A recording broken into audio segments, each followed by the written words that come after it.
Galera, sejam muito bem-vindos a mais um vídeo aqui no canal.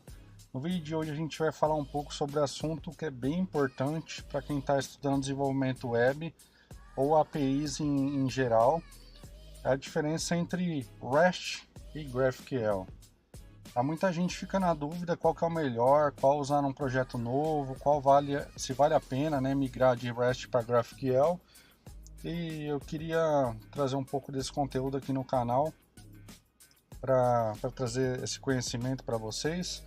Então, pega um café aí e vem comigo, porque hoje a gente vai entender tudo isso de uma forma bem clara, com exemplos do dia a dia e sem enrolação, tá? Primeira coisa, pessoal, que eu queria trazer para vocês é o que é uma API. Então, antes da gente comparar REST com GraphQL, vamos fazer uma parada rápida para a gente alinhar o conceito de API. Então, API ou API, né, como vocês prefiram falar, é Application Programming Interface. É basicamente uma ponte que permite dois sistemas se comunicarem. Então, por exemplo, quando você abre um aplicativo de previsão do tempo, ele faz uma chamada para uma API, por exemplo, para buscar os dados do clima. Então, outro exemplo também, se você usa um app de delivery, o app conversa com servidores de restaurante, mapa, pagamento, tudo por meio de API. Então ele é uma ponte, né, para comunicação. E existem diferentes formas de construir essas APIs, né? Uma das duas principais são o REST e o GraphQL. O REST ele é mais tradicional, né? O REST ele não é uma linguagem, não é uma tecnologia específica. Ele é um estilo arquitetural criado lá em 2000 por um cara chamado Roy Fielding. A ideia do REST é bem simples, né? Você tem recursos como usuário, produtos, pedidos, e cada um desses recursos é acessado por uma URL chamada de endpoint. Até coloquei aqui no Visual Studio Code um exemplo aqui de push, né? Então, basicamente na REST a gente faria um push, por exemplo, para um endpoint chamado /users, e passando aqui os parâmetros como name, e-mail e idade, né? Então esse seria um exemplo aqui do que a gente usa de REST, até no Postman mesmo, né? Get, post, put, pat, delete, são exemplos de chamadas HTTP CRUD, né, tradicionais, que é muito usado no REST, tá? E eu queria trazer isso aqui para vocês. Um exemplo prático realmente é isso mesmo que eu comentei. Então, até se você tem exemplificando alguma coisa de, por exemplo, receitas. Então, se você quer pegar todas as receitas, você faria um get /receitas, né? E se você quer adicionar uma nova receita, você faria um post. Se você quer editar, você faria um put. Basicamente, as chamadas CRUD padrões, igual eu mencionei, né? Tá? O REST ele tem algumas limitações, né? Então, vamos imaginar que a gente quer buscar os dados de um usuário. Né? No caso, por exemplo, se a gente fizesse um get, basicamente, por exemplo, tá?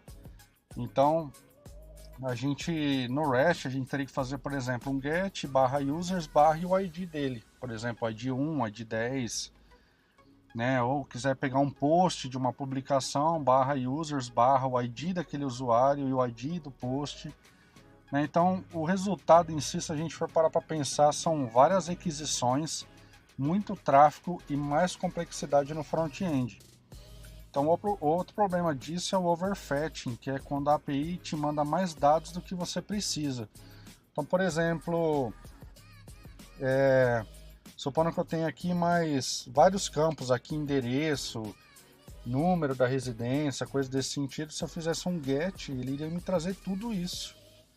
E, por exemplo, que não é tudo isso que eu só preciso do nome, e-mail e idade.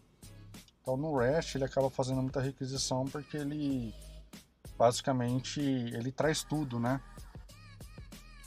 Então já o underfetching acontece quando você precisa de mais dados do que a API te entrega. E aí você precisa fazer uma outra requisição. Então essas situações elas são muito comuns em REST, especificamente quando o front precisa montar telas complexas com dados de várias fontes. E aí vem, galera, o GraphQL. Ele não é tão recente assim, tá? Ele foi criado em 2012 pelo Facebook e liberado como open source em 2015. E diferente do REST, o GraphQL tem um funcionamento bem mais flexível. Então deixei até um exemplo aqui. Você olhando o post, né, você até acha que, nossa, é bem mais complexo, tá? Mas ele basicamente ele passa uma mutation aqui, que é basicamente uma conexão com a base de dados para ele criar um usuário, tá? Então, se a gente tirasse até a mutation aqui, para exemplificar, você passaria basicamente as variables, tá, que você quer fazer a inserção, até aqui muito parecido com o REST, porém se você fizesse um GET, você vai passar exatamente o que você precisa. Então, ou seja, você evita muitas requisições, você evita muitos dados. Então, no GraphQL, se eu quiser fazer um GET, pegando, por exemplo, só o nome, eu consigo. Se eu quiser só o nome e o e-mail, e por mais que tenha na tabela mais 30 dados aqui, eu posso pedir exatamente o que eu quero e ele vai retornar exatamente o que eu pedi. Até deixar um exemplo aqui da documentação do próprio Postman mesmo. É uma coisa bem diferente do GraphQL, é que todas as chamadas vai ser em barra GraphQL. Simples assim. E você só vai passar a mutation, né? E o que você precisa. E basicamente ele vai te retornar tudo isso aqui. Então, até pensando nesses cenários, né, que eu comentei, tanto do REST como do GraphQL, tá, até para complementar aqui as vantagens do GraphQL, né? Então tem essa flexibilidade, né? O front pede só o que ele precisa. Então a gente tem bastante redução de requisição, né, baseado nesses cenários que eu mostrei para vocês. O GraphQL é legal também que ele tem uma autodocumentação, como ferramentas como o GraphQL ou Apollo Studio.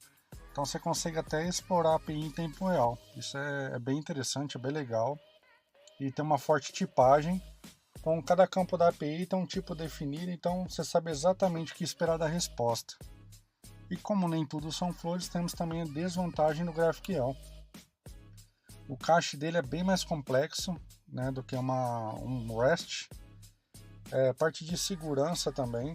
Você precisa limitar bem o que pode ser consultado, senão alguém pode montar uma query gigante e até derrubar o servidor. A curva de aprendizado dele, a sintaxe dele é diferente do REST para quem está acostumado, né? Então tem essa curva de aprendizado. E parte de infraestrutura, né? Configurar o GraphQL do jeito certo pode ser um pouco mais trabalhoso, especialmente com autenticação e controle de acesso. Vai sofrer um pouquinho aí com isso. E no caso, o REST ou o GraphQL, né? Quando usar cada um. E na verdade a resposta é sempre aquela, né? Depende do seu projeto. REST ele continua sendo ótimo para sistemas simples, integração rápida, API pública ou onde caching é importante, né? E o GraphQL brilha em projetos com UI complexo, app mobile, sistema com muito relacionamento, ou quando você quer dar mais controle para o front sobre os dados. E isso é bem interessante mesmo, né? Evoluiu muito ultimamente essa parte de API em si. Eu quero saber sua opinião. Você usa GraphQL, você usa REST, né? Comenta aqui embaixo, deixa seu feedback. E se você curtiu, deixa seu like, se inscreva no canal, ativa o sininho para não perder os próximos vídeos. Valeu demais por assistir. Até a próxima e um grande abraço a todos.